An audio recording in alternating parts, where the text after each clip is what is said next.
There's a new KvK format on the way. VIP 18, a way to pwn trolls and more. Let's freaking go.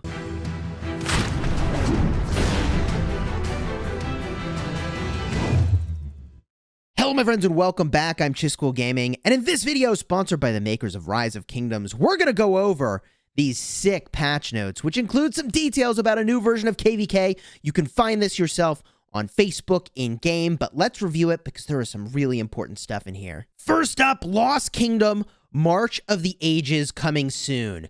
Now, what I find interesting about this is that this says March of the Ages. What about the Trojan Horse version of KvK that's been sitting? It's been sitting here in-game. Is this Trojan Horse game mode? Is it just, they're not just going to do it, or it comes later, it replaces it? This was just a placeholder image and it sounded like a cool name. I don't know what's going on, but this looks different than what's going on right over here with Trojan Horse. I mean, okay, maybe it's just a different name, but I suspect it'll go right over here. Maybe there's going to be 4 stories, maybe there's going to be 3, but let's go over the details. This will go live in only a few kingdoms within 2 weeks after the update. So this is kind of a big deal. The update is not until the 6th of July. Then 2 weeks later, some small number of kingdoms are going to get access to this, just like Heroic Anthem was. Okay, and KvK, well, the very first season of Conquest that landed. Kingdom 2 got it, and a couple other kingdoms got it. So I think that most kingdoms would expect to see this in like 2 months from now, to be honest. There's like the 3-week time frame until this is actually going to hit these early kingdoms. A week till the patch, 2 weeks after that, they actually see it. Then there's the full timeline of actually accepting entrance into the KvK, and some amount of time during the KvK where Lilith wants to observe if it's working or not. So I think that if you're taking a KvK pop now, you're going to be in probably the 2nd or 3rd group that will go into or have the opportunity to actually select this full experience beyond like the test group that's going to get access to this at the start. That's my guess. I'm only guessing. Conflict and war is not simply confined to the old clash between barbarians versus civilization. We fight to recover our ancestors' legacy from the barbarians, but know that wisdom, deception, and trickery come with more advanced civilizations too. Thus we exercise utmost caution. In all affairs, our hopes fall to the ancient pagodas now and the coming dawn. The only question is, when that moment comes, will we meet the morning sun or arrows? Ooh, okay. All right, so, I don't know, some flavor text there. Let's get into what's actually happening. Kingdoms participating in the Season of Conquest now have the opportunity to select a whole new experience. March of the Ages. Governors are no longer able to move wherever they please in this new mode, but instead must trek to victory by carefully planning their base, sphere of influence, and army to seize the momentum. Okay, hopefully it explains this. Super large maps. March of the Ages. Maps are twice the size of any other story map. Wow. Does this mean more kingdoms? Does this mean more kingdoms? Doesn't say that. Just says huge map.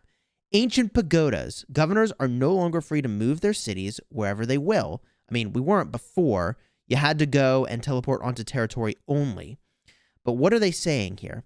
They must first establish a foundation stone around an ancient pagoda under their control to move cities. I wonder if this is suggesting that, like, I don't know, we all have to, like, teleport to certain areas, kind of like an obelisk in Ark of Osiris. I don't know that I love that exactly, but maybe it's just kind of like a jumping off point and you still build some territory. It's not clear to me that you even build territory here. Forward camps. Okay, just kidding. Maybe this is it. Governors can establish forward camps at the front lines, which are critically important structures. For healing troops and supplying reinforcements. Governors' careful placement of their forward camps will contribute significantly to their victory.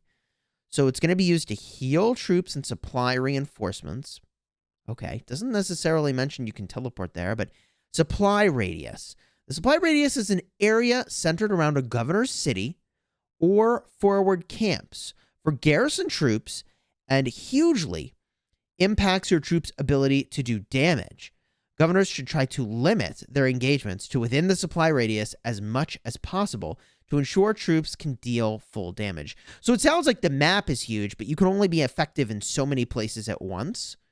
There's a supply radius around your forward camps, and that's where the action is focused. Perhaps gone are the days, at least in this version of KvK, where you, like, send that Attila Takeda rally 30 minutes down to try to zero a city.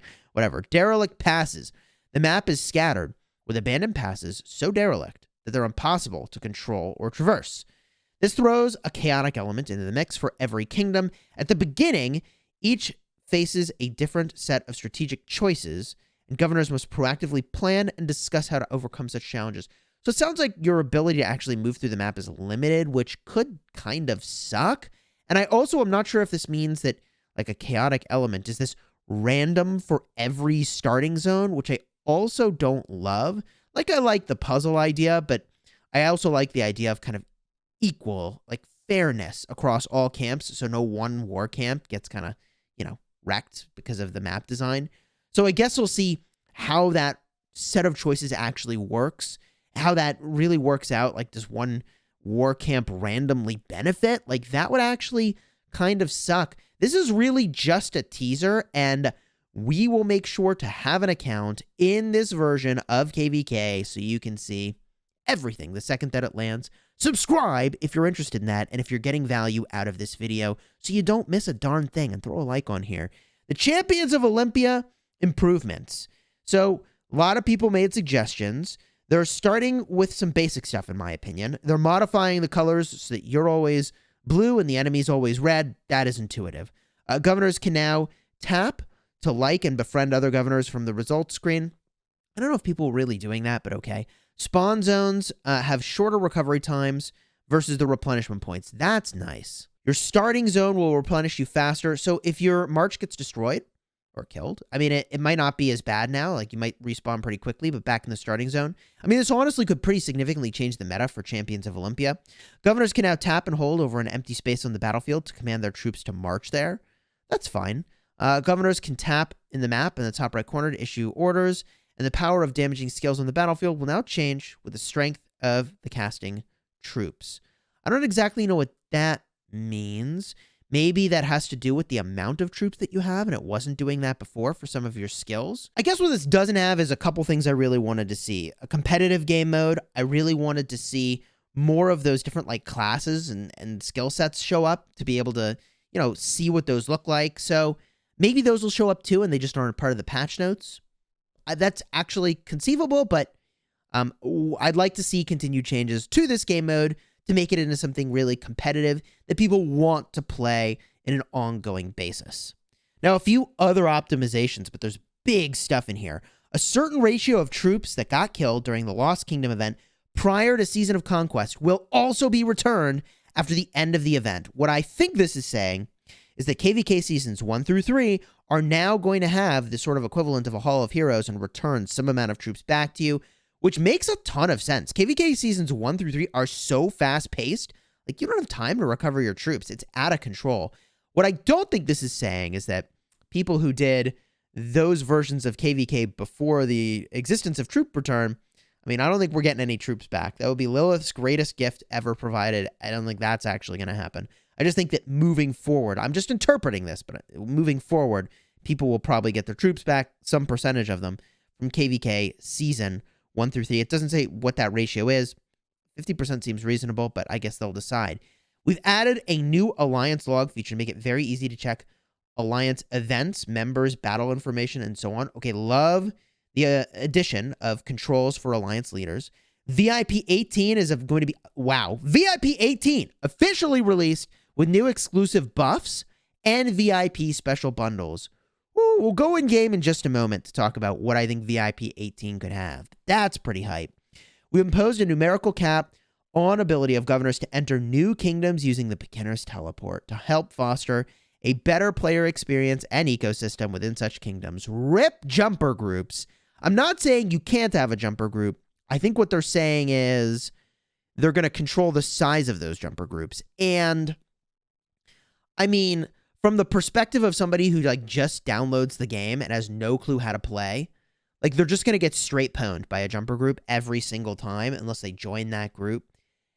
People plan out the entirety of the kingdom. I've got a whole guide on people that are doing that. So I guess they're trying to make that new player experience a little more new player friendly. We fix Harold Sigurdsson's Stamford Bridge to match the description.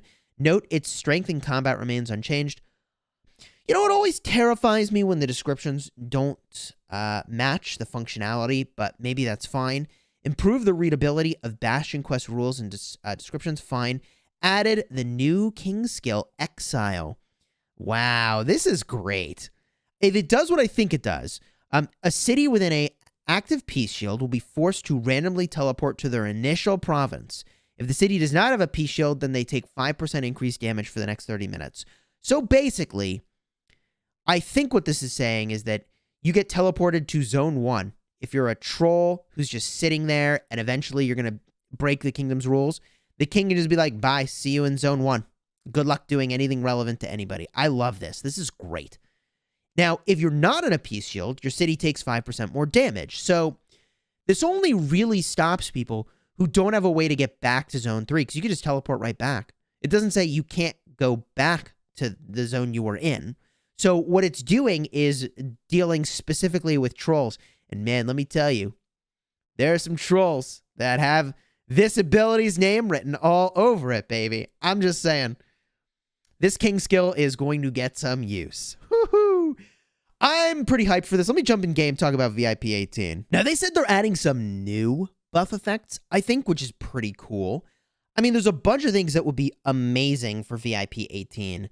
Absolutely amazing. First off, let me say, in order to keep the balance of the game as close as possible between free-to-play and pay-to-win, I think it's really great if these buffs are more economy-oriented than combat-oriented. I'm not saying that combat buffs are inherently a bad thing, but to keep the balance of combat a little more even, right, and not so whale-centric, I think hopefully there's not too many of those combat buffs in there. So things like action point limitation are totally fine, but they said they were doing new stuff. Man, the other thing is they're going to add a special privilege bundle. I don't know what's going to be in the VIP chest. Maybe more materials. Wouldn't say no to that. Geez. Things they could put in VIP 18. I mean, I'd love an increased chance for special talent equipment, although that's probably not going to happen. There's things like that are combat oriented, like normal attack damage, counter attack damage. They've already added march speed here in the past. You know, I actually am not sure what they're going to add to VIP 18.